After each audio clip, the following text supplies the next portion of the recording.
And we are back. Oh yeah, entering into part 2. We're gonna do rounds 3 through 4 for trios into the NBPL spring split for 2024. My name is Severio though, and we're just gonna go through analysis of this day. This day being casted by Duncan and Hipbrain/Jake. You'll see them on the broadcast, and I highly recommend for you guys to do so. And I'm actually looking at some of the J Cup participants. Not J Cup participants. Well, yeah, I mean, Reishi was there, as well as with BBE making it too. But I'm looking at the hands on the desk of the players. You know, they got the hand, they got the thumbs up. Just for some little emotes, friendly emotes. But let's get back to business. Part 2 to commence here, where we'll have an opportunity for the part 2 to begin, where we talk about what happened last round. JL got themselves the MVP. They survived near to the bitter end. They got 14 eliminations and earning around to over 22 points.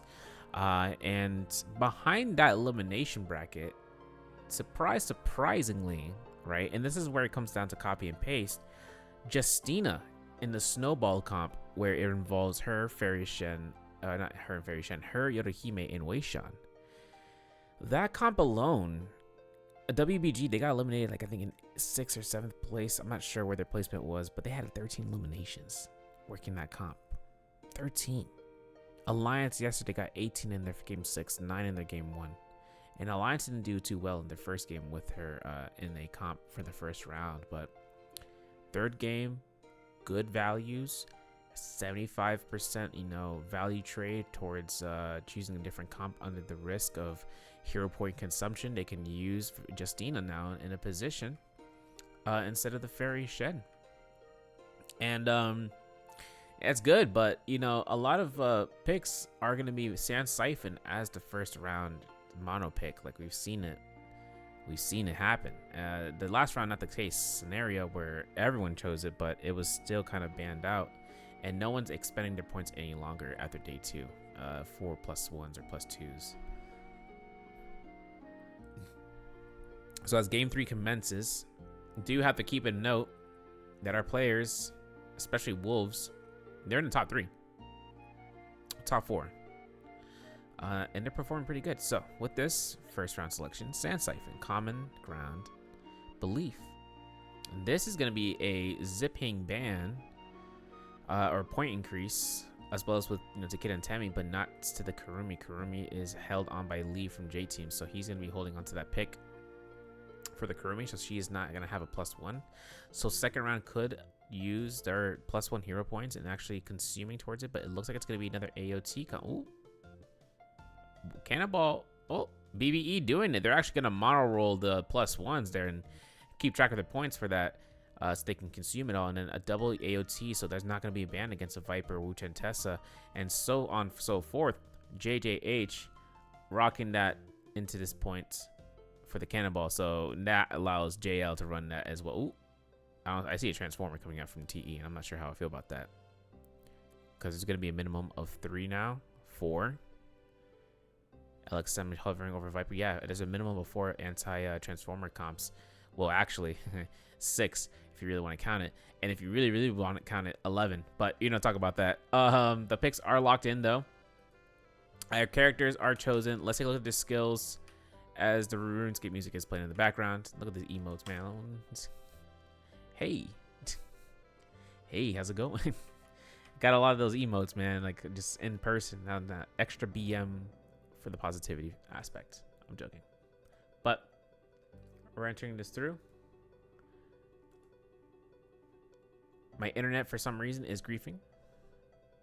I don't have anything running in the background, so this is kind of odd. But I'm looking to see where these skills are.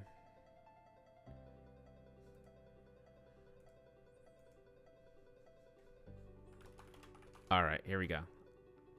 Sorry, I got a message from from a peep, so just messaging it out. Okay. You know how I feel about this F3 the V1, so we're just gonna ignore that.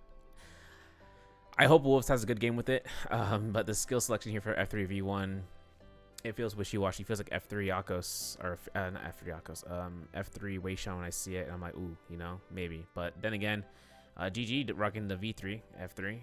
Its point value is, I don't know, man. The V1 F3 doesn't really work out for me, man. I'm looking at the V3 F3s. I'm like, yeah, that ground unit burst. You love to see it. This is just, it can kind of grief on the ground unit form if you're running F3 because you know how that goes. But since there's not as much cannonballs, right? Maybe V1 can work out into a testing out towards catching enemies. But this is a second round conclusion. I think now, since we saw early on the F3 be utilized, I like how certain players see towards the 5-second stun with the F2. But the thing is that this meta now revolves around you have to chase down somebody to go through. You can't have someone stagnate unless they are in a offensive position of doing so. Like a Fairy Shen mode, or rather a the beacon drop for Fairy Shen, right? She can have someone be still active in the fight, and she herself can cannon out and get range shots.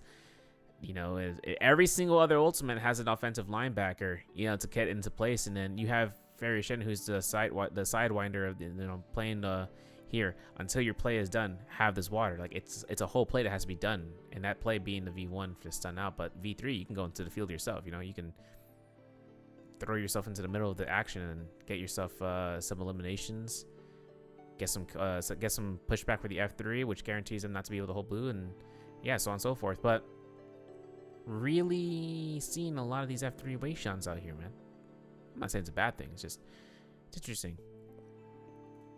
I said it in part 1. If you guys were watching that, if you haven't watched it, you know, if you want to go ahead and do so, let me know. Or if you're like, you know, I didn't like it, you know, if there's any complaints, you know, let me know. But more importantly, I said something about the F3 Weishan. It's going to be removed in season 12. Eventually, it would be gone from the NBPL because once the season patches come through. But they do them sporadically to make sure they're in proper balancings before they make some major decisions to change up the landscape for the characters or for the heroes or the players. To choose out, you know, their picks of what hasn't been swiftly changed out. But if F3 Weishan keeps its marks into the NBPL, will players start to echo into using that themselves and then realize, oh yeah, I could use this for neutral uppercuts. Yeah, I could use this to peel my teammates off of others. Grizzly rise between J Team and Wolves though, so that should be interesting. Salvation for OUG and XCG, while EWG over by the Igneous Mound. But yeah, skills can be used in the NBPL for a big benefit, but excuse me, I think these players are going to have to really showcase what it can be worth for them. And Game 3 will commence here. Into the forest we go. As it comes out, GGCGS finds revenge and kicks him off the side, and he keeps the chase on. He's looking for the blue trove. He finds a musket. Not a melee weapon of choice, because you can't smack that thing around your opponent, which would be pretty cool. But you can't. But Bo finds his F1 in midair, tries to glide over, finds CJS, and gets caught out to a kick. That's not going to be caught out for his F1. And another one from LXM, but once GG330 sees it, Bo gets his enchant ready to go through. Disenchant from by Bo for himself.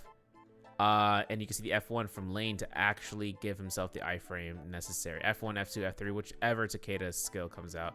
And only one of these guys actually have a weapon, and that's 330, and yet they're giving ALL so much issues that I don't even know how this fight's been going on, considering the timing that's been. But luckily, they find the line of sight, and they knock out ALL. They did a lot of time, or the ALL find the eliminations, and they found a lot of time against GG.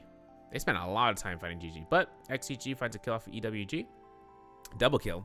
Strangely enough, we're not going to see that, but we are going to see over to the Imperial Village as J Team gets ambushed upon by Wolves, as Wolves finds the enchant here for the 1-2. There's a parry, nicely done, as XOY gets almost caught out here. Yes, it will. And as Wolves picks up his staff, he's going to be rocking that Star Collection skin for Viper. And Zem actually goes through and catches himself a nice F3 with the glide to ensure the close gap. For ZK though being eliminated, all they got is to worry about you know, whether, wait a second.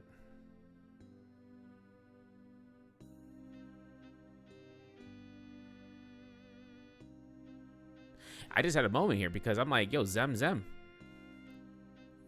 So is this the first time we've seen? Did I just not keep track of these two players' names this whole time? You know, I'm having a moment right there. All right, so we're gonna call Z or J Team Z and J Team X. Because JT doesn't. Ugh, they have XLY. No, wait, no. Wolves is X. Yeah. We're gonna have to do that because Zem and Shem. I'm not gonna. I mean, I could say Shem, but it might confuse. We'll say Shem, because Shem could be X can be, you know, slurred through. Now, as Zem from J Team tries to kick out Shem, Shem is gonna have a V1 ultimate here that forces him inside a Temi circle and iframe from as Zem does so as a Temi. Temi just really kicks the bucket against Vipers if the V1 is there. If he doesn't have, if they don't have the silence on her, right? They don't have the silence on Takeda. Who are they gonna have the silence on, right? Because Zipping, I mean, they can push them off. In the meantime, those Zem comes out here victorious with his team J Team as Wolves go down for their first lives. Now over to this fight over by the Moonbeam Gorge. WEBG Sleepwalker is down, while JLFX is inside of the mech, and as FX goes into cannon mode, we're gonna see his fight against Baija, and Baija is gonna be in a really weird spot as FX gets enchanted. He finds cannon shots for free against LYD, and LYD position wise really just trying to be in the backline, has purple armor, so all of JL will want to focus that armor down as fast as possible. Meanwhile, I see TE rushing to the scene, and they are looking at third party this as soon as possible. You can see JLTXJ actually had a panic hole here to try to keep his team alive or put the pressure on TE, who are trying to kill the steal off and pick up the purple armor. TE Han feels the repercussions of their actions. That's the first loss for TE so far. But as TE gets as JL gets a nice pair off of TE, Leo finds his ultimate V1 and use. This is the Transformer team, actually, now that I realize this, and the Transformer team is down for the first life. If it should be. Where is TE? I don't see them even in the bottom of the 6, man. Where are they? Where's their score? Because, yeah, they still have a life. TE, well, LYD actually has that purple armor still. Good. But JL's FX actually finds his opportunity here and, you know, sees WBG Sleepwalker just hanging out. He's like, yo, you have no armor. What are you doing? And while WBG Sleepwalker gets ambushed. Oh, loading? Question mark? What happened? Hello? I don't know what happened here. All I saw is WBG Sleepwalker just got ambushed there and it left it. I don't know what happened. Yeah, here we go. Yeah, Sleepwalker gets ambushed here. Yeah, back to what I was trying to say. And it doesn't really work here for the V3. As it comes out, the guys can't grapple him, so that's one thing. But as Viper can kind of kite around here, Sleepwalker has the benefit of this Moonbane from his team to actually give him some sort of leeway into moving around this. Shout out to Asia for actually popping that, if I'm not mistaken. He was Moonbane carrier. At least it was an immediate purchase towards the Moonbane. How fast was that purchased? Hold on. Because I'm looking at the money. No one actually had Moonbane here. No, this is weird. But this is their Moonbane. So whose Moonbane was it? I don't know. Someone was carrying the Moonbane. It's not in their inventory. If I'm looking into the bottom left, that's what I was paying attention to, because when your teammates have a Moonbane, you can actually see it as an icon, and I didn't see that. So excuse me. Besides the point, Sleepwalker is getting locked down here, but this Moonbane strike really puts FX in a weird position of like, yeah, I'm not going to really worry about it, but look at the chase. And look at the position that TXJ and VVV both found themselves in. Now FX is by himself. The turnaround of the century for a Moonbane like that, FX out of the mech or out of side of these of his general format, and he's down. JL actually gets fully eliminated for their first set of lives. That was a turnaround of a century. I mean, I want to look what happens to the background. How the heck did VVV and TXJ... Oh, Tesla Ultimate confirmed a stagger for them not to do anything. So, you know, we take those. Meantime, JJH up against J-Team and Zem going through here. I also forgot that I was supposed to be, you know, playing out the music here. In the meantime, Godly goes right for the pickup for the Solum. He doesn't have Ultimate exactly just ready yet, but J-Team's lead goes down as JJ8 picks up their eliminations, and XLY from J-Team backs off here completely, has no lives. J-Team does not have any lives whatsoever, since we saw that earlier. But we did see a chance for Alliance to pick up a total of 3 eliminations so far. They haven't lost any lives yet. They haven't lost any fights left. And as Bo kind of keeps track with his teammates or to the Boomerang Cliff, we've been seeing more players come out to this area as often as possible. Maybe just because of the gold troves, maybe because of the lake itself. Honestly, though, Boomerang Cliff is a great place to fight, and with the one debuff of landing inside that lake where you take damage over time, and it is not fun to take damage over time in that lake if you are able to be locked down there. But over to the end of the dunes, OUG, they look to go for some finances and making some economy decisions by doing so, breaking the boxes, trying to get as much gold as possible, and try to utilize shop discounts as well as just being able to buy soul jades for the team, of course. That's where the difference of the game can make. Now, XCG actually makes their way towards this area, and it's not just because of anything. It's actually because of a Valen challenger, seemingly to be input. Kakaxi looks for the F3 for the knockback, but the V3 preemptive is not going to really do much, but that Tesla ultimate keeps them locked down, and Kakaxi really just forces the team to really want to stay in here. And with Xiaonan trying to use his F3 to get himself into position, he gets parried as he tries to lock in an Aurora Burst, but the Moonbane Part 2 Electric Boogaloo Alliance Revenge finds a kill off of XCG's Nia HQ. That's pretty good. I gotta be honest, Moonbanes such as those early game Moonbanes, they really do pack a punch for players that aren't really prepared for it, and I think that just goes to show the resolve around early game Moonbanes to keep the rotation. Now, over by the Kira Center, we are going to see TE as a whole be over here waiting this out. We haven't even had first Romy Yang eyes. Like, Romy Yang hasn't even spawned in. But this is going to be some dead time for TE. As they are the only Transformer comp into this lobby, it really is 11 versus 1, type comp. But JL is actually over to this region. I think they were trying to think about going to the Kira Center and weren't thinking that there might have been players, because usually that's not the case. But hey, it might work out it might work out in their favor to stick to this comp, because if it comes out to working to Roaming Yang, right? But that's just copium hopium. We're gonna have to see what happens, because there is a Roaming Yang down there, and as OUG is gonna be making their way towards the Manticore Arena and TE just hanging out there, no one really wants to try to take their chances in contesting a fight. I mean, we did see Alliance with that Valiant challenger as XGG gets fully eliminated for their first lives. They're gonna go right back to their bodies and try to loot up as much as they can. Now, in this place, we do have another Morris Blessing with a Mystic Might to be in rotation, so that's going to be the play here for Trios teams to make their way towards it. That'll be the way, excuse me, that'll be the way for them to do so.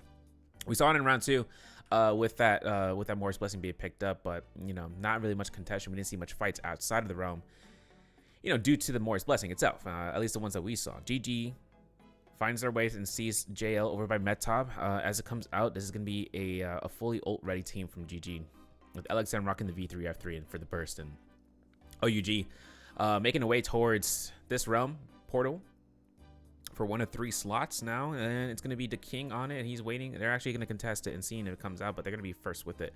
Maybe they look for the room number 2 to enter, but it looks like no one has wanted to enter the realm Yang. It looks like GG finds JL in a terrible position for them, and as it comes off to the cliffside, CJS finds that V3 stagger to really put TXJ in a bad spot for his slashes. He gets a 1 connection and gets some healing off, but TJS looking to try to get hits off of 330, and 330 is just keeping the middle of the position of his V1 teleport to be a mitigation factor, because he used it to get him and his team out, but more importantly for him not to get caught out there. More importantly, now OEGU inside the Romy Yang against BBE's Reishishi. Both of these Takedas going back to forth. The F1 comes out to succession as Reishishi gets himself caught out.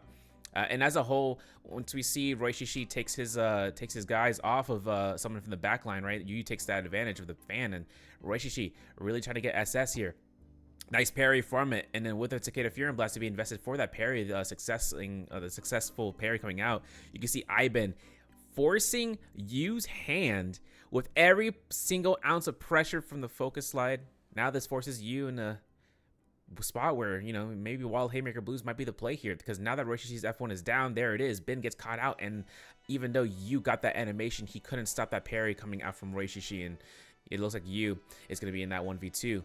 For everything coming out for the Pole Sword, Great Sword, with the focus slide, it's a heck of a composition for Jades and usage of the weaponry. But we're gonna have to see, because it looks like you actually trying to build up a muff time here to get his F1 back up, and the clink happens here. I'm not sure if Reishishi look for the parry. Yes, he will, and they look for the infinite. They go for the uppercut, and that's gonna be the extension out here for Staggers. But Immortal Defiance switches it up here. You can see this team was not really ready for that. They weren't really seeing that opportunity as Yu goes in for scare rushes with the pulse. Very risky play here. He's got F1 still.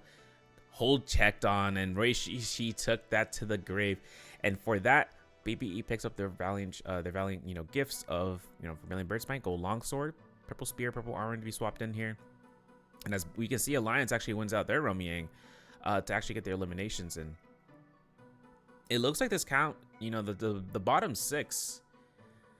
We haven't seen much coming out from the bottom 6. I mean, BBE are there to try to get into the middle 6, but I think BBE just does things pretty well until one thing comes out, and that's going to be the placement of skills, and that's where it's happening right now. BBE's Roishishi caught into the Roar Burst. He has V3 Cicada ready to go through here, but let's take a close look into seeing what happens here. So as Cicadas are pushing back to fourth, Bo actually sees his chance of just burning through this, and with Revenge's you know, noticing of Borishishi's V2 proc from his Zipping Ying, BBE's running out of resources here for the skills, and there goes Borishishi down, and you can see the third parties coming in from JJH. They lost their Rummy. They're looking to try to snack some Soul Blooms here. F3 to kind of push back everyone from each other. And then a nice F3 to actually keep the stagger from Revenge. Shout out to Moran for that F3 Farius Shen shot. If you understand what I'm saying, Revenge was getting caught out here. He was getting caught out here to get pushed back from the F3 that Godly put, with another F3 from Shu to push him and split him. And you can see as much as it comes out to Godly putting staggers onto Revenge, a quick shot from Moran, who you can't see because he's out of view. He goes ahead and continues that pressure with that F3 off of Revenge, who now is silenced, so no F ability can be utilized, and Godly comes back in here. And the Soul Bloom is already picked up for Godly now, so now he's safe to go. He's got ultimate going off of this end. He's looking at Snack. Snack is low. He's down. Bo is the next person here. Keeps the staggers going with a Hep detach as a next level caveat for holding down the opponents. And then Ben is in the back line getting focused on. This is a really good third party from JJH. I'm not going to lie. Yeah, like JJH, look, another F3 from Ron. Clean as can be with now. Wolves, ZK, Zem, EG. They might want to make this their chance for a fourth party coming into this fight late for a reason. The V1 coming in from Zem. And as it comes out, it's going to go for a stun if it can. Shu1 has his V3 out to give them the stun immunity. And as Shu actually looks to lock through here, if I'm not mistaken, I think Zem is rocking the F3 with the V1, right? Yeah, he is. So that's why the Shu is actually able to get out of here. I'm not sure.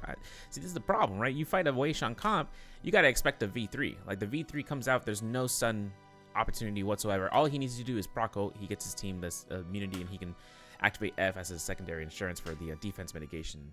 So for that, JJH are actually going to get chased upon by Wolves as Wolves keeps up the pressure. They're going towards the Yushan Ruins. Zem actually is the first one in, but decides to back off here as a result. So when that comes out here, they're going to go towards the Yushan Village, try to get some high ground positions for resets, and if they can ambush them from way down, they can look for that. But OUG actually finds their way. Either someone in Wolves was able to look behind, but if so, they were really close in getting caught out here by both OUG and EWG. As Wolves loses track of JJH, who took a portal for what seems to be towards the western side of the map, they will take their chance towards this opportunity of just getting high ground position, because OUG and EWG are now going to be the ones to contest one another outside of the Rummy Yang depletion for OUG is not what they're kind of looking for. They only have 2 eliminations into this round. They find Temi almost to death's door, but it looks like the cast coming out here from SS now forces EWG 14's hands for his own Temi ult, and as EWG 9 actually finds the timing here to actually provide a good sense of the word, a full mitigation against that Takeda from use pushes to force his own ult, now gets a chance to actually not use it because he used it a little bit too preemptive as he gets parried. I think Yu actually looks at 14 here as much as he can, because you know, Takeda or Temi can catch someone down in a free blue focus for your enemy like this right here. Well, I guess not, because it looks like 14 is running himself away because EWG, they're still, their one teammate down, the Zipping is down for now. And as you actually try to chase out 14, this is pole sword versus pole sword action. Nice R&B, nice focus slide. Okay, you're clean. Okay, you're hold checking this. That's okay, but I think 14, really just trying to consolidate this fight between him and himself. I'm not sure what SS is. I'm not sure what the King is. Whether that comes out to a 1v1 on purpose, you finds the win against 14. And you jump spamming. He's like, yeah. I've seen this from about as Exen as well. The jumping. I'm not sure what that means, but I've seen it. Maybe it's a tech to try to get the body to drop sooner. You know, we're gonna say that. You know, copium. If it is, then crazy. But we will see OUG pick up those eliminations quickly and swiftly. Now they're at 5 instead of 2. We're gonna see another Rummy Yang entrance coming out, but J Team is actually trying to contest a Draco Storm right next to the Altar Tranquility as an area of interest for this team. So, you know, while that comes out here, BBE is just waiting out for a room to be filled so that we can enter the second room. J Team is on the verge with EG from Wolves to be on this Draco Storm, but XEG is rocking from the south side. They're locking in. They have no Viper ult, but they do have a Tesla ultimate ready to go. It's at 100%. There's the ultimate. There's the F3 from Kakaxi as he pushes himself into the circle. Gets knocked out from the R&B as Zem from J Team actually was able to get that done. Now, Draco Storm's initiated. There is no ult for Temmie, but it is not going to be too late if the pressure coming in from XLY is done so correctly. Switching to the Realm Yang. Pay attention to these fights. JL versus OUG. FX and TXJ have blue armor. Let's see if this is going to be an advantage or disadvantage for pressure against one target to the next, because they can be a misdirection, a line of a misdirection between opponents. Now the F2 is out from TXJ. He goes ahead for the recast right. The King gets caught to the uppercut and gets eliminated before the King was able to even use the Zipping Ying ult. And it was up to this ultimate that TXJ forced the hand of SS's lifespan for the pressure, and you looking to try to dodge out these shots. This is the same position that you was in last Realm Yang. This is unbearably tough for them, especially for OUG, for two realms in a row of losing out. The fact that the King got propelled, and we're gonna look back into that and replaying that in just a second, but we gotta talk about how fast the King got eliminated from that fight as he was being propelled from his enemies. But TXJ, FX keeping the pressure on you, but you gets locked out here with the F2 recast coming out. Now, I want to take a look at the King getting eliminated as fast as he did, because the King getting eliminated as fast as he was just comes out the position. So he was the first one actually into the sky, right? Yeah, he was the first one into the sky. Gets grapple canceled. You can see TXJ trying to go for the pressure here. And as it comes out, SS is off to the corner. The King in the middle of all this danger has 375 HP from the armor. This R&B deletes the armor, eats out 300 damage, more like 350 against his health bar, and the recast from the F2 just guarantees that damage burst for the King. And remember, he's not at 100%. He's not even at 70% ultimate. He's close. I can see that percentage bar. It might be around 65%, because right then and there, this extra hit would have confirmed an ultimate cast for sure. But once he gets caught to uppercuts, there's only so many things you can do. And you can see VVB spamming the R&Bs from the staff as often as he can, just to try to get this, just try to get control for his enemies. And, you know, with that position, finding out the Zipping Ying that early on, eliminating her, it's great. You know, that's best case scenario for a fight. And then, of course, you can see SS try to rush right back in there. That works against his favor, because once Wei Shan knocks you back and gold focus hit, a Yodohime can just get guaranteed slashes. That's why this comp is such a, you know, it's just such a choice pick for control and damage. But you try to hold down for the longest. JL, with that, they're going to get themselves the buff. They get gold dual blades for their DPS choice of going through a purple pole sword secondary to their slot to try to level up. And then with that, it's going to be the W2. Is that White Tigers? No, that's Mystic Might. They're going to be picking up the search and destroy buff to try to find enemies, and also the mitigation of 25%. So, that being said, Ray Shishi actually going to go ahead and scare rush into this building. He's actually going to find an Iben here, who does have a gold, they're teammates, obviously, but they have a gold pole sword, right? Gold pole sword for Temmie to keep the moment. I think, I'm not sure if he has that focus slide, because if he does have a focus slide Jade, as that gold pole sword goes, that's going to be an immense amount of pressure. But, you know, I made mention of this in the past about how, you know, we saw focus slide with his spear, and that's just for the connection for just jump L and being afterwards with the spear, or jump horizontal for reference.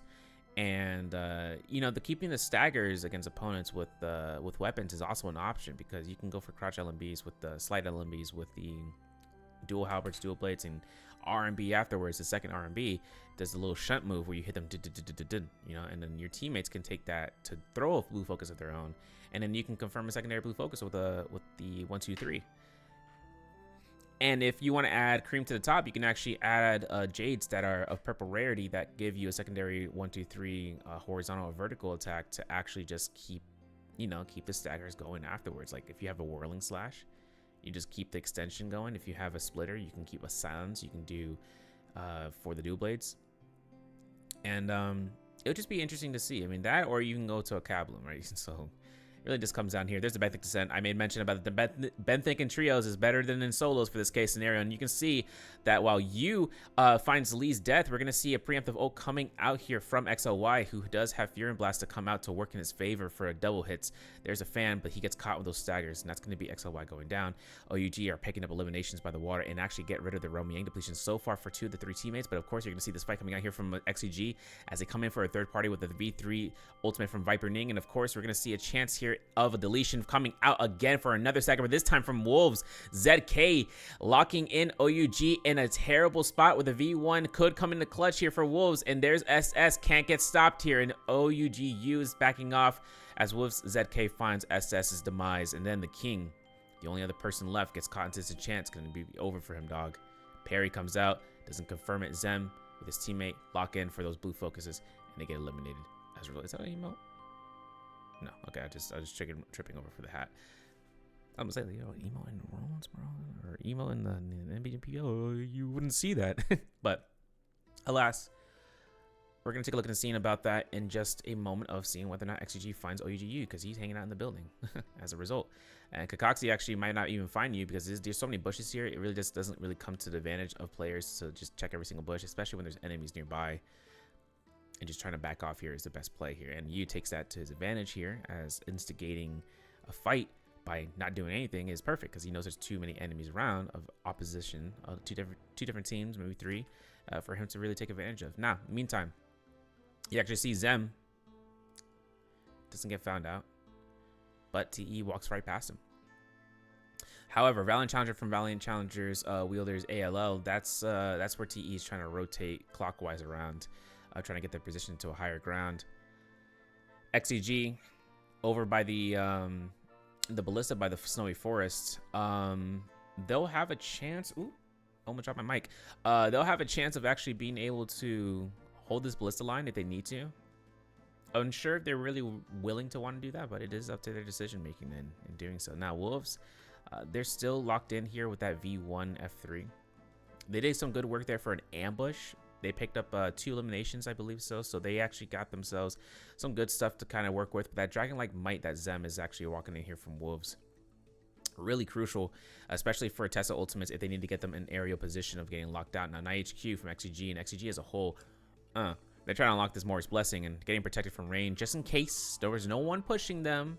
But you can see JL in the distance while NIHQ finds that gold armor. It's going to be gold dual blades. And with that, dodging out that Moonbane blast. And of course, that Jade right there, I am curious in seeing what that is. Let me see him pulling it up.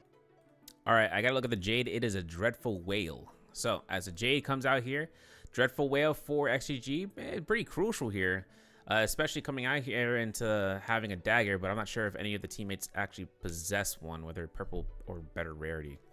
But again, Fan really just comes out here as one of the better Jades or better weapons compared to how Dreadful Whale, you know, requires a long time of control. But that works with this comp, with the Wuchen Tessa Viper comp. So with that, poke damage coming out here, you know how it goes in trios. Hold the hill, king of the hill. And a lot of these players kind of want to try to make sure they can keep themselves nice and steady in the works of just putting the pressure of enemies that are trying to stay away from them. And then, you know, it just comes out to also how many repair chests you got. You can see ALL's bow. He's running a twin shots build with the Rupture Gale, if I'm not mistaken, with his cannon. So with him, he's actually going to go ahead and keep that twin shot bounce shell on hand. Actually not having a Rupture Gale. He's just rocking the twin shot. The bounce shell is what he's trying to capitalize on.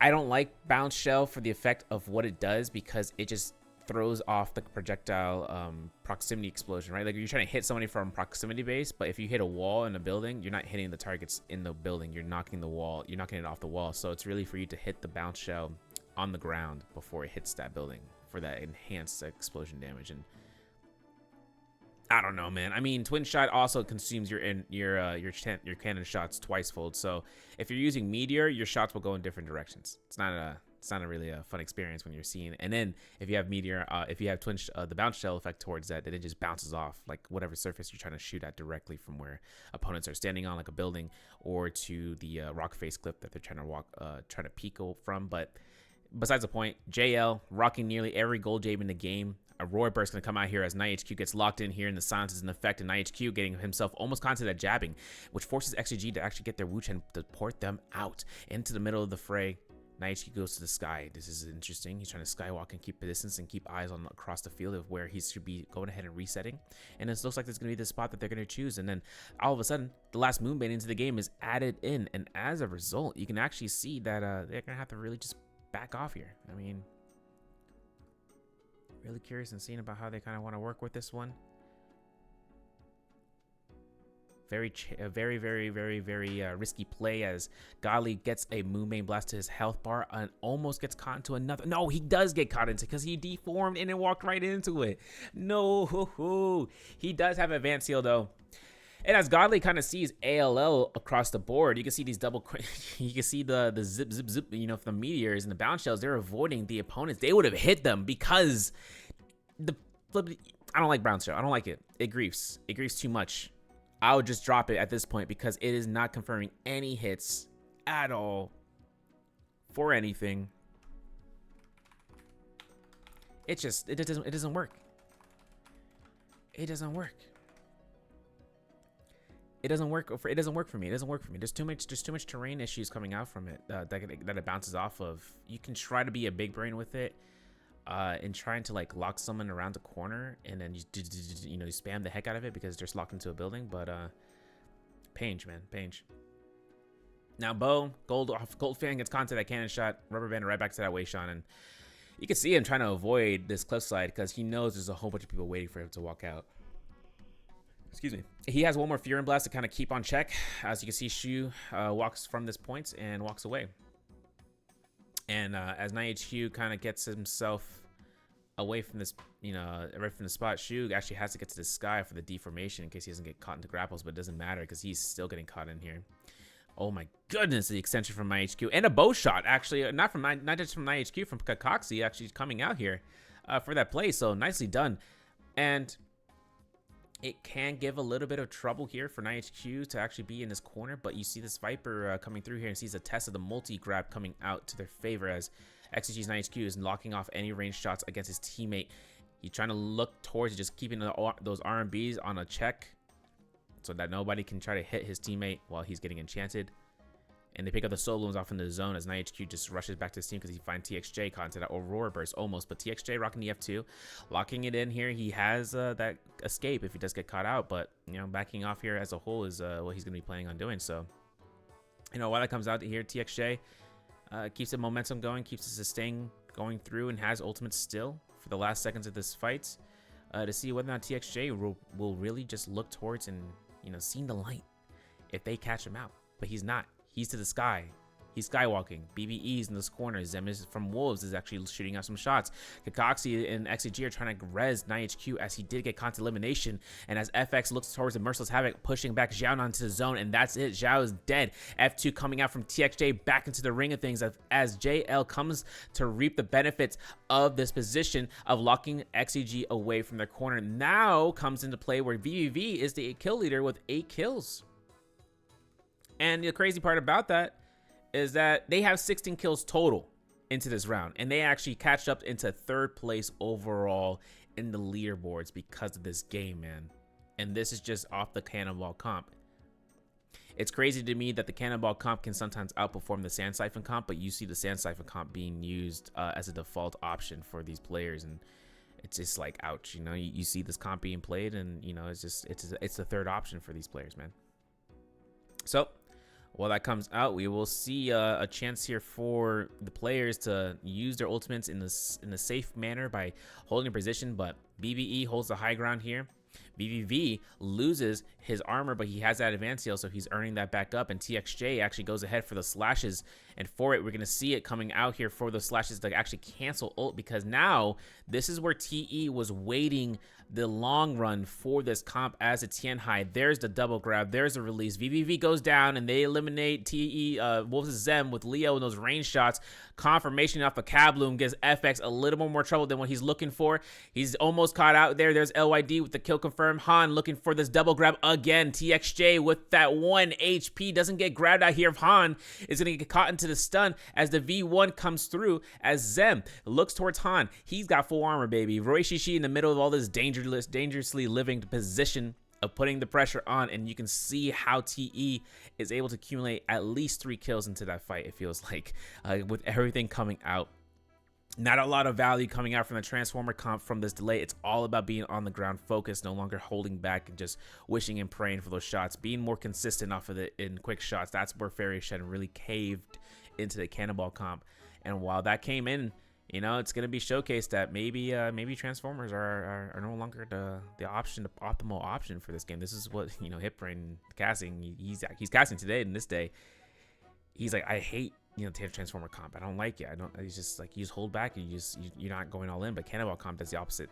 It keeps the pressure going through, even though you can Fairy Shen farm cannon for the V3 for your beacon so your teammates can use, and she can build up rage again. That's just the basis of it. But TE Han finds another ultimate in the Ray of Danger. And the Transformers coming back here for round 2. Will it be successful? There are 10 players for TE to actually try to find an accumulation of kills on if they can, but there is a chance right here for Han to actually lose his double grab, but no, he gets it, and it looks like EG dies to the zone as well. That's kills number 5, to the point where TE are building these up back to back, and there's going to be a chance here for a grab to confirm these slashes as Revenge gets almost caught to this position, but the Temi circle is going to save a little bit more time. Their ultimate is done for Tianhai here. There's no more chances here. He's got Bell to push back, but the Tianhai cannot do anything against Takeda once that Fury comes out. Afterwards, the ult deforms. LYD has his HP bar at the maximum, and with this, we're going to see TE actually keep themselves in the spot of just earning out the Transformer comp points. They're celebrating like, yo, we got this. We're winning this out. You know, we're doing the amount of kills, but I want to see the amount of points. They're like, yo, we trolling, but, you know, we're doing it efficiently. Oh, my goodness. So many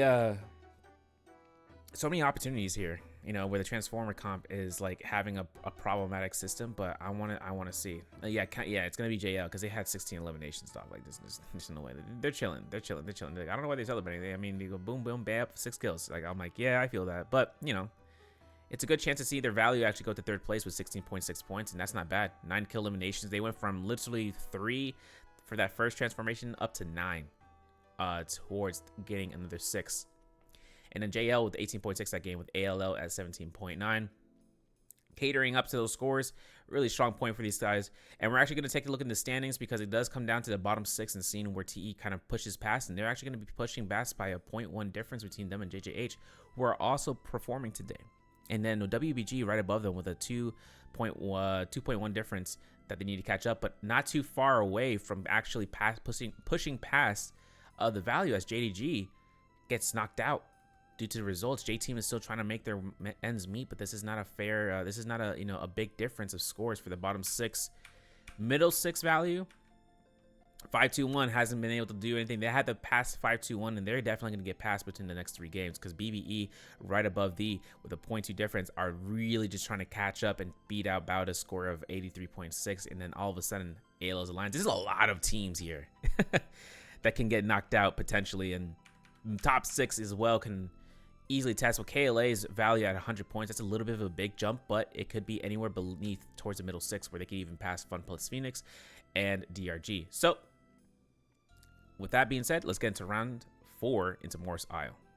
As we start here into Morris Isle, we're actually going to go into the round selection. This is the best part because we want to see what the comps are going to be rocking in. And you're going to actually see Sand Siphon still be mono pick for first round selection. I mean, that's not going to be any difference. But you are going to see double Kurumi, double Zipping. That means that Kurumi nor Zipping are going to be banned for the next round for a +1 hero point consumption.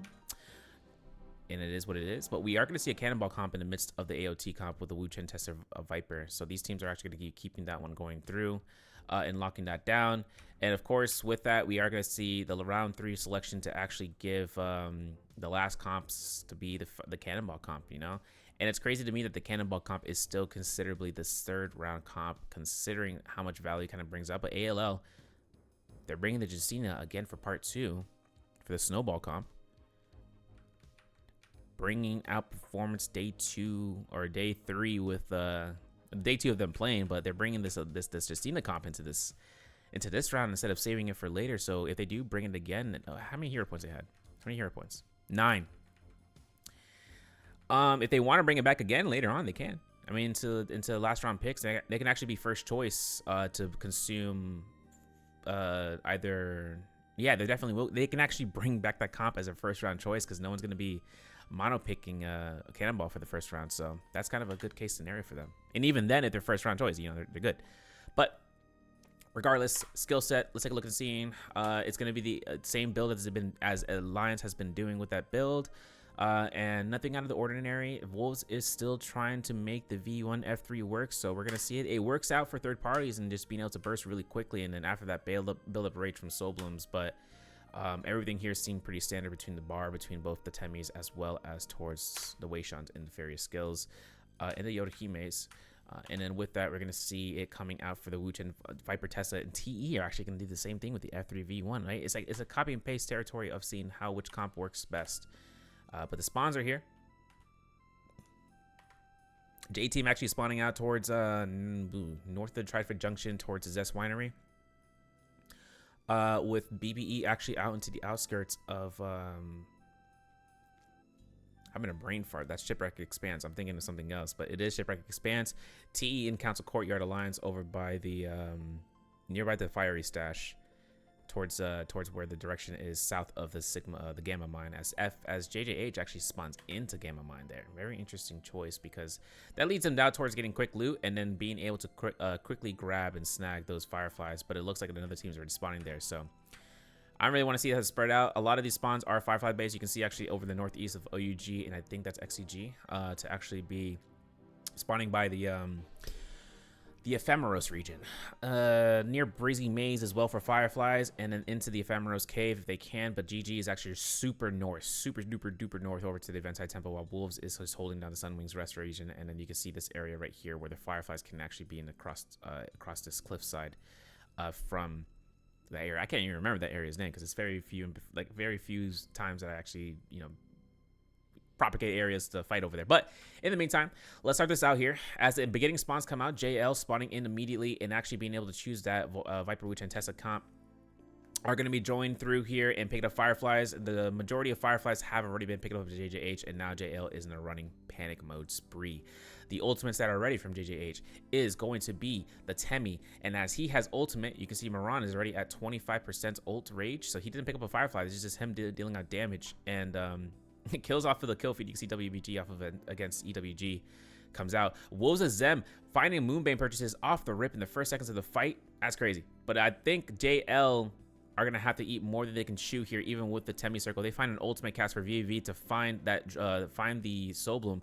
Moran, one hit off of this end, gets a parry, and walks right back into it. And we know there's no F from Shu, so as this comes out, the armor heroes are conclusively going to keep this team going. And then you see TXJ came out here for a salty res.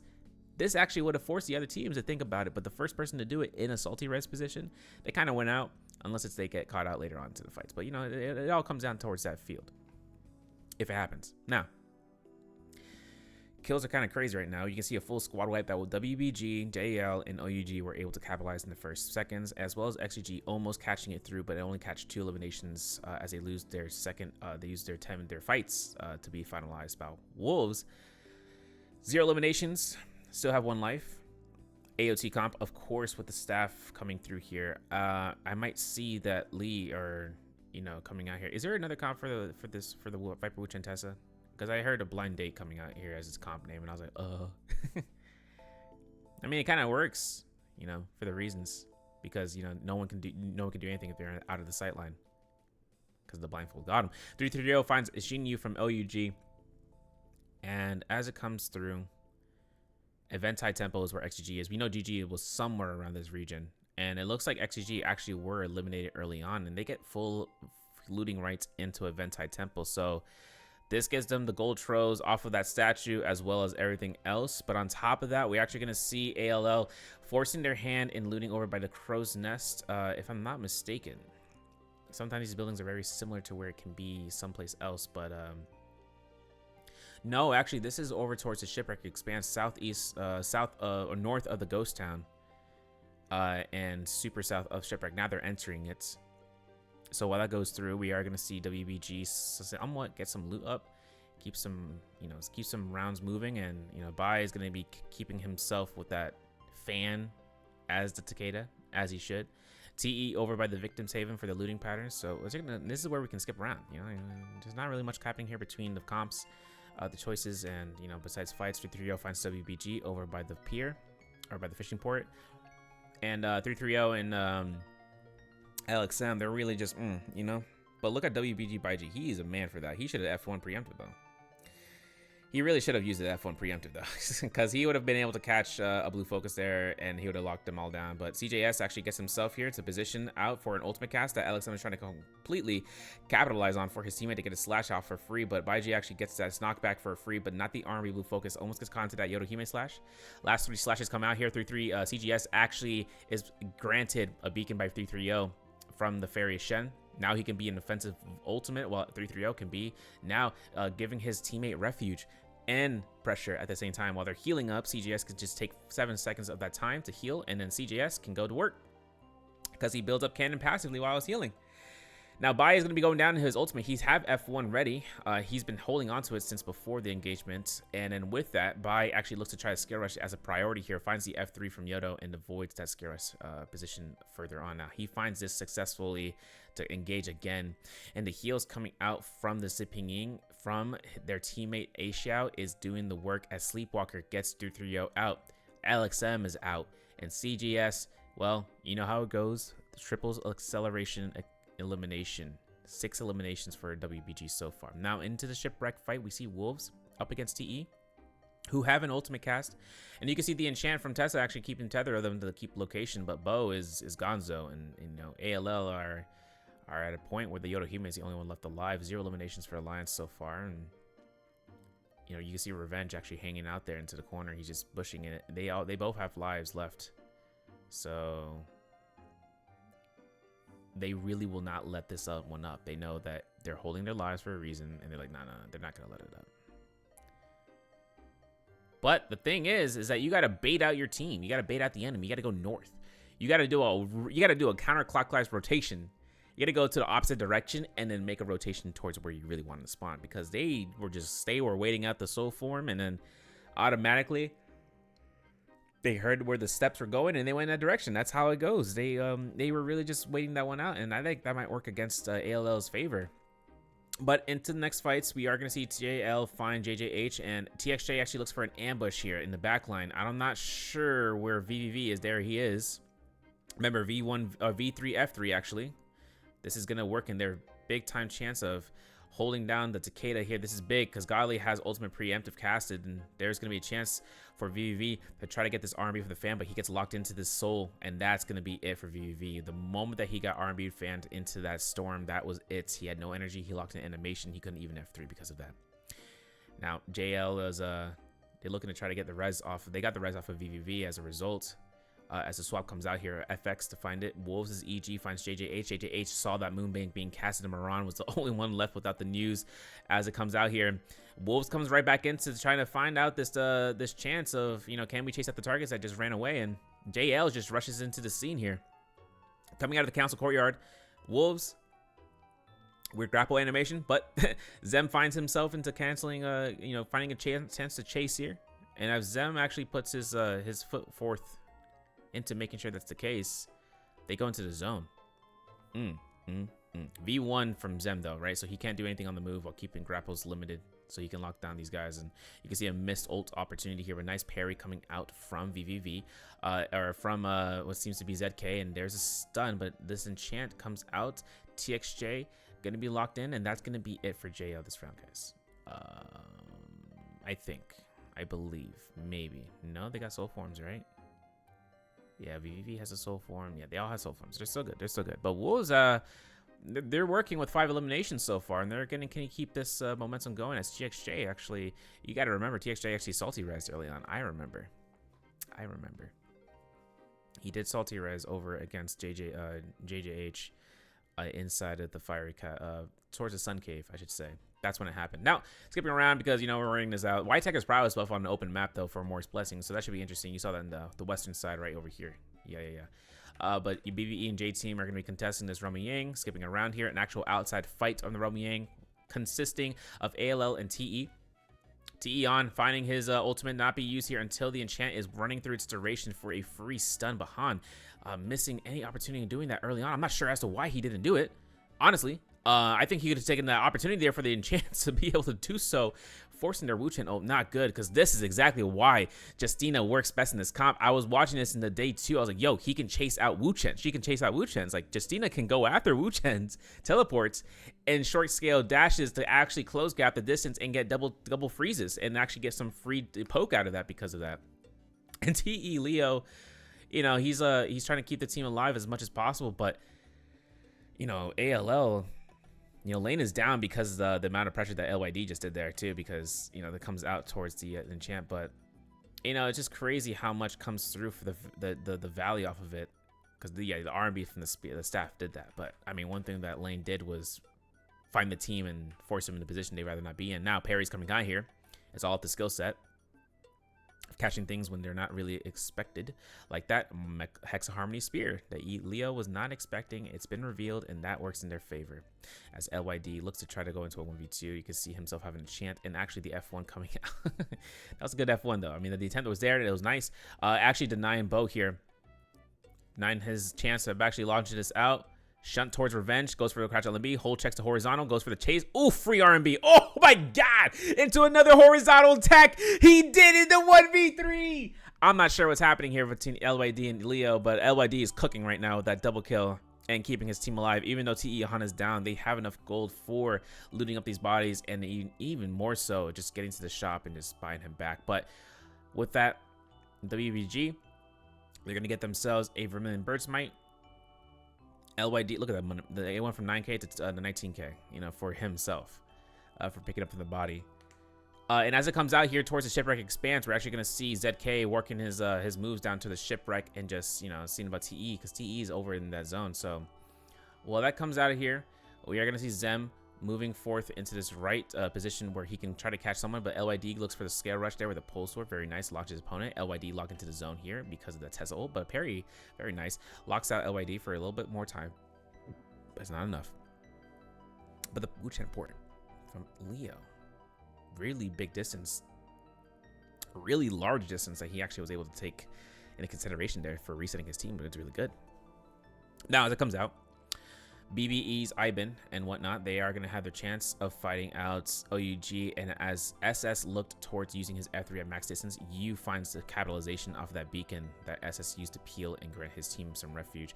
Now, after this first Rumbling, we are going to see whether or not the burning of these two teams fighting allows for some other teams to rush into this, but it looks like it's consolidated into this area.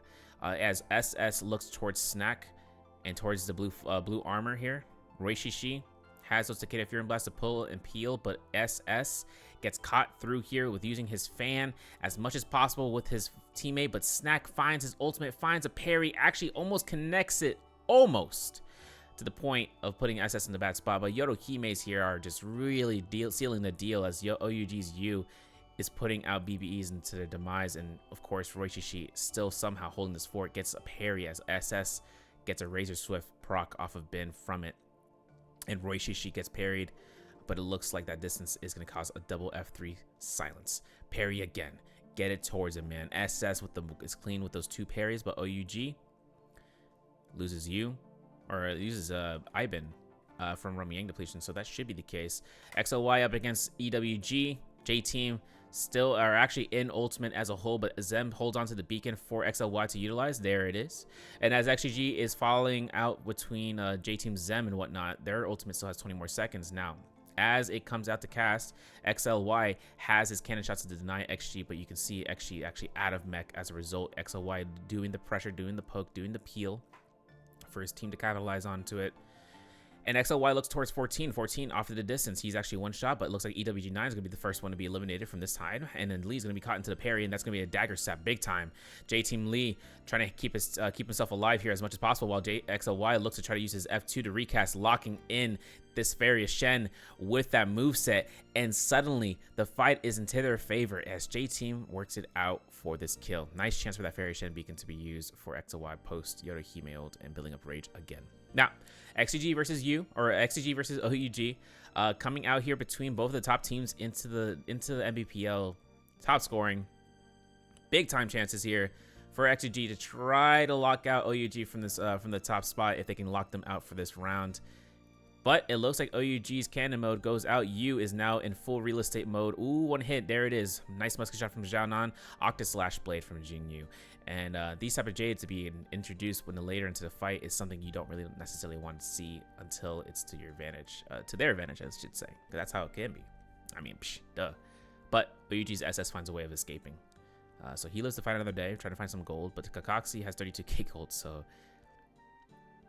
it'll be something to note. You know, it'd be a crazy tech if you have so much gold that you outbuy the rebirth charms in the shop. I would, if I see that, bro, if I see that, that would blow my mind. That would 100% take me out. Like I would be losing my mind seeing that shit. Cause like if someone uses, you know, performs deaths through the zone or burns like from like flaming cages, and then buy back their teammates to ensure that they're actually just gonna go ahead and burn the Reaper charms into the shop. Oh, that's pain. He was close. That would actually just be a tech of unknown proportions. But you would want to buy Reaper charm. You would want to buy Jades anyway. I mean, this is only if you have Jades into the massive proportions. GG's 3-3-0 with the gold of the purple crate sword as he comes out towards being the fairy Shen. But every single one of these teammates have blue armor, so this Romy Yang is kind of questionable for them if they want to take it. EWG find their Romy Yang. A free Romy Yang win for WBG here. That's massive for free purple armor and a free gold weapon and a consumable type J. But over to the zone, actually outside of the cliff sides of northwest Ephemeros. We are going to see GG versus JL, and I'm not sure where VVV's teammates are, but it looks like CGS is going to be locked down here, even with the V3 ultimate active with the 40% mitigation. And with that, they're going to pick up this elimination. They're going to be using an ultimate completely from LXM and a cast from the beacon coming out from the Fairy Shen. But Wolves' EG finds a bow shot of SS as ZK gets his pole sword on as a Tesla. Zem still rocking this dagger. He's got the Dreadful Whale. I mean, we saw last round where there was a Dreadful Whale with this comp and it wasn't really utilized, but maybe just because of weapon selection. Now, we're going to get a replay over to the first Romy Yang. It looks like WBG versus BBE into the side. I think WBG lost, right? I mean, we're watching their point of view, so maybe they won. You know, we'll have to see. Baiji, though, finds Snack. R&B comes out here as Roy Shishi uses his ultimate in contention as Bio is the first one to ult as a Takeda. As Takedas both come out here, we're going to see a fight. Nice parry coming out here and actually getting pushed back here as a result. R&B for free. Roy Shishi going to use his Beacon Blast or his Fury Blast with this horizontal blistering edge. Nicely done as applying the burn since there is no cleanse. And as Bai gets himself in the spot here to actually get a triple hit with the Fury, and he gets it parried and it goes in the opposite direction as Roy Shishi does not look towards him. And as Roy Shishi uses his F1, whole check of destiny, baby. And of course, a Dreadful Whale, but Roy Shishi grabs the dagger. And as a result, he grabs the blue focus off of Snack. And as Snack gets caught out here, close in, there's the first elimination for WBG to get off of BBE. Roy Shishi gets almost hell checked on. He looks for the Wind Blast off of Roy Shishi. And with that being said, I think this kick coming out from the Dreadful Whale gives WBG the necessary push against BBE. Very nicely done from WBG. They have themselves 10 eliminations. They got to get into the top 6 or the middle 6. Because right now, I'm looking at their placement, man. And, you know, they got Draco Storm from that box. And the Jade selection, I'm not going to really take a look into it until it comes out later because it's not too intensive in terms of what it is. But Woods is over by the Summoning's Res. They're buying out Jades. They're not buying out any sort of Res because I don't think there's any... well, actually, no, they have all the teammates. But there's probably enough of Reaper Charms for them to actually utilize. So they bought out the Soul Jades because if Reaper Charms are already consumed, they see that. They're like, all right, well, you know what? Spend it. So with that being said... J-Team walking their way off the ridge, and off this end, we actually see J-Team into their first Romy Yang as well to see about how this fight went between them and their opponents. And of course, can't forget that J-Team are rocking this Cannonball comp as XGG is rocking the Sand Siphon with the Kurumi. So let's say how the utilization of that went. Now, Lee saw that the Kurumi ult was already utilized, so he is pushing her as fast as he can. He gets the mitigation for his team as the wind wall to have them to escape. And with that, Lee sees Zem in his into the cannon mode and is now on ground unit form as that Heartstopper was coming out here. Zem finds his chance to try to push the pressure off of Xiaonan, and Xiaonan looks to try to heal, gets almost caught to the cannon shot. You can see how much J-Team's Zem is just keeping eyes on both sides of peripherals as XOY gets almost caught out here, and it's going to be the case here. He gets eliminated. Dreadful Whale comes out, Kakaxi goes down, and as it comes through for the blue focuses, who's going to release it first, right? Now HQ has his fan out here to play. Xiaonan sees his chance here of being able to capture out, but Lee gets his rampage off with the F1 to push back. The 1-2-3 from the blue focus comes out, but looks at the kill. Xiaonan goes down first, and then NiHQ next. Nice kick coming out there from J-Team, man. Really big play. And as Zem waits us out into the corner, we are going to see this entering into the final 10 minutes of the match starting now. All right, as it comes out of here into the final 10 minutes, we will see the rotations from the teams just try to find people. I mean, they're not going to have people. EWG is actually trailing on GG. And then TE and Lake Yellowleaf with the Wolves over by the Noble Cave. You can see range shots are already happening this round. But of course, while Wolves is going to be healing up here, it looks like they're going to just buying out Jades while GG looks to try to poke them out. Muskets to the Muskets. 3-3-0 takes a headshot to the dome. You know, and he's losing out a lot of blood. So he's got to take time to escape. Maybe an armor swap from his teammates to give him the necessary refuge, because CJS is the only person that has an insurance policy against range damage. Excuse me. As it comes out. So, maybe we'll see it. Perhaps. Hopefully. I'm not sure, but we do see a full utilized ultimate from Tammy to get this box going. You see they're trying to deny ZK from doing anything. No Tessa ultimate because he does not have the rage for it. But they get the gold armor, immediately get everything. They snack up on that chest, and they're gonna actually pick up every single jade, every single weapon or what that's in that box for them. Besides the purple rarity, they're quick with it and not see if it's worthwhile or not. But we will see if that comes out to work in their favor. Because XGG works into this high ground. Xiaonan actually having the Drake-like might now. A lot of gold chasing this guy's arsenal, man. XGG working their magic with their luck build if they have it. And if they aren't, then they're just really lucky and finding all these jades to their advantage. But TE getting caught out into the cannon shots in towards the Noble Cave. We are going to see TE Han try to stay to this shop. And as it comes out here, he is going to have his Cab Bloom as blue armor is what TE's rocking with. Avoiding those cannons, avoiding those shots, big time chances. But TE Han going to be working around the clock and just keeping the Cab Bloom going. Just try to eat up range shots and try to code that their way. Now JJH, GG, Wolves, they're all on this side of the Noble Cave. They're actually working range of attrition of burning out the supplies, and of course twin shot. Here we go, CGS. Here's the griefage, and then bow shot coming out from Godly, who's getting he's getting chonked out here as Moran. I don't see where JJH is, because I don't what the heck are they on the top of the tower? Because J Team is inside this building. They could actually they can consolidate a fight here, but they're just waiting out the Temi, right? They gotta make sure that we gotta make sure his you gotta make sure his ult's not here, because I know J Team would love to take that engagement. Trust me. But they're not in the position to take it yet. I mean, J Team right now are bottom of the 6, and they're actually somewhere between 17th and 18th, right? So they still have 2 more rounds to kind of work off of this end and kind of work their magic in securing. But we're gonna have to take a look and seeing what's gonna be here, because CJS gets to the sky, cannon mode engaged. You know, of course, 3-3-0 goes down as he was just cornered off here into the field of the corner of the wall. I think he actually got wisped and then caught into range shots, because J-Team Lee found that elimination there. J-Team Lee, you know, playing this out. 7 eliminations for J-Team. They're actually really doing really well so far for this round for multipliers. WBG with 10 eliminations though.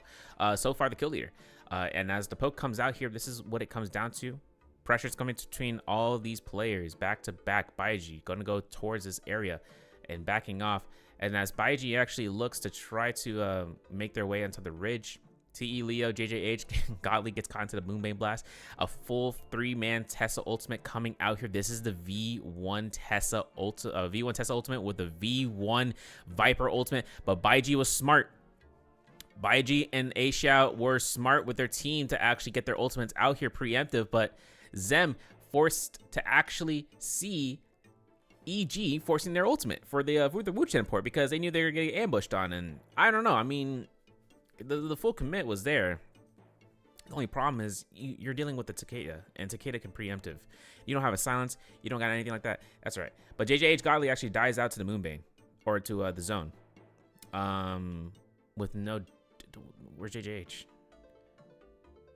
Yo, how did he get died to the zone, bro? With no damage.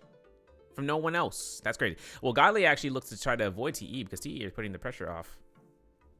But, One thing that Han has is that, or one thing that TE has right now is like, it's just the CC control for a full ultimate roster. They got everything. Nothing has been used, so they'll keep that one going.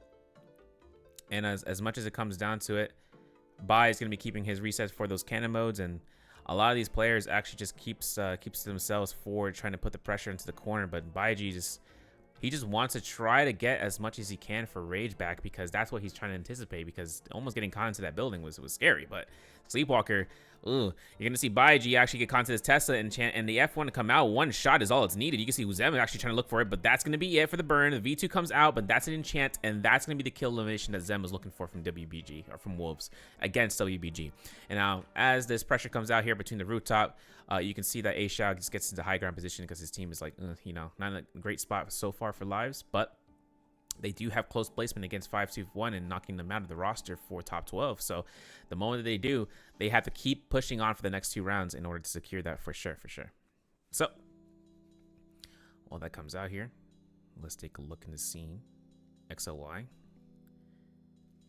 putting the pressure forth, and this might be where J Team looks to try to get as much away from this team as possible. F2 comes out after Dreadful Will had already done its work, but we are going to see XLY just uses the Roar Burst to try to keep off any range, any pressure, any of the nature. But the Burst Arrow, the Cannons, the Rupture Gale, the Fire Arrows, anything that comes out deletes Zem.